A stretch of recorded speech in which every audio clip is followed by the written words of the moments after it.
জবরদস্তি করছে, ঠেলাঠেলি করছে, ফোন কেড়ে নিচ্ছে এবং ধাক্কাধাক্কি করছে এবং শাড়ি পর্যন্ত খুলে নেওয়া হয়েছে।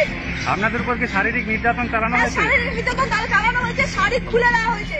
বিজেপির দলীয় কার্যালয়ে বিজেপি জেলা নেতৃত্বের সামনেই মহিলা মোর্চা কর্মীদের শ্লীলতাহানির অভিযোগে ধৃত বিজেপির দক্ষিণ 24 পরগনার পূর্ব জেলা সম্পাদক স্বরূপ দত্তকে 14 দিনের জেল হেফাজতের নির্দেশ দিল বারুইপুর আদালত।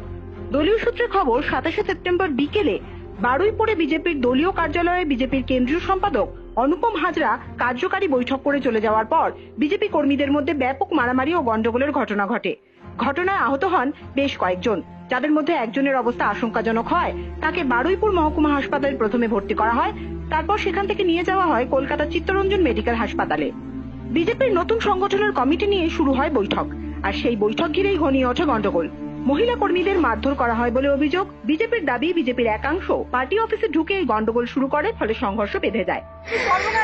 আমাদের ভাইস প্রেসিডেন্ট মামুনিদিকে নির্মমভাবে মারা হয়েছে এবং তার ফোন কেড়ে নিয়েছে এবং ধস্তাধস্তি করেছে। মামুনিদিকে মানে নির্যাতন করেছে, আর আমাদের ওপর যেভাবে ওরা হামলে পড়েছে, আমরা ভাবতে পারছি না যে আমরা এই দলটা করি, যে দলটা করে আমাদের সেই দলের লোক আমাদের মারছে। ওরা আমাদের দলের লোক হতে পারে না, তৃণমূলের দুষ্কৃতী ওরা। আপনাদের উপর, মহিলাদের উপর কি রকম অত্যাচার হয়েছে? কিভাবে ধস্তাধস্তি করছে, ঠেলাঠেলি করছে, ফোন কেড়ে নিচ্ছে এবং ধাক্কাধাক্কি করছে এবং শাড়ি পর্যন্ত খুলে নেওয়া হয়েছে। আপনাদের উপর কি শারীরিক নির্যাতন চালানো হয়েছে? শারীরিক নির্যাতন চালানো হয়েছে, শাড়ি খুলে নেওয়া হয়েছে। কাদের মানে কারা করেছে এটার জন্য? কারা এর জন্য আমরা যেটা দেখছি যে স্বরূপ দত্তের নেতৃত্বে যে আমাদের সবে রিসেন্ট একটা জেলা কমিটি ঘোষণা হয়েছে, জেলার যে সাধারণ সম্পাদক স্বরূপ দত্ত, সে এটা পুরো করিয়েছে আমাদের। আমরা কি থানায় অভিযোগ জানাবেন? আমরা অভিযোগ জানাবো এবং আমরা যতদূর যাওয়ার আমরা যাবো, যতক্ষণ না আমাকে গাড়ি থেকে সাসপেন্ড করা হচ্ছে আমরাও সেল থেকে ছাড়বো। তখন কি অনুপম হাজরা উপস্থিত ছিল? তখন অনুপম হাজরা উপস্থিত ছিল না, কিন্তু রাজ্যের অন্য রাজ্যকর্তারা ছিল, যারা সিনিয়র রাজ্যকর্তা তারা ছিল। মিটিং চলাকালীন ওরা এটা করেছে। খবর পেয়ে ঘটনাস্থলে আসে পুলিশ বাহিনী। পুলিশ তৎপরতার সাথে পরিস্থিতি নিয়ন্ত্রণে আনে। বিষয়টিতে বিজেপির মহিলা মোর্চার পক্ষ থেকে সুস্মিতা ঘোষ বারুইপুর থানায় অভিযোগ দায়ের করেন।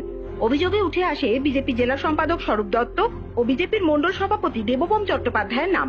অভিযোগের ভিত্তিতেই পুলিশ তদন্তে নেমে বুধবার বিজেপির জেলা সম্পাদক স্বরূপ দত্তকে গ্রেফতার করে। বৃহস্পতিবার দুপুরে বারুইপুর থানার পুলিশ বিজেপির জেলা সম্পাদক স্বরূপ দত্তকে বারুইপুর আদালতে তোলে। এ বিষয়ে বিজেপির জেলা সম্পাদক স্বরূপ দত্ত কোনো মন্তব্য করেননি। হ্যাঁ, কি বলবেন? কিছু আপনার হরিপদ গৌতম দা পার্টির ব্যাপার তো, হ্যাঁ, পার্টির উদ্বোধন কর্তৃপক্ষ। হ্যাঁ, পার্টির একটা গাইডলাইন আছে, আপনাকে তো সহজ করেছে একটা গাইডলাইন আছে, আমরা যেখানে এদিকে এই ঘটনাকে হাতিয়ার করে আসরে নেমেছে বিরোধীরা।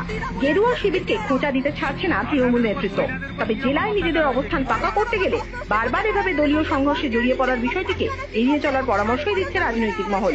বিষয়টি নিয়ে বেশ অস্বস্তিতে জেলা গেরুয়া শিবির। দক্ষিণ 24 পরগনা থেকে বিশ্বজিৎ পালের রিপোর্ট, আজ বিকেল।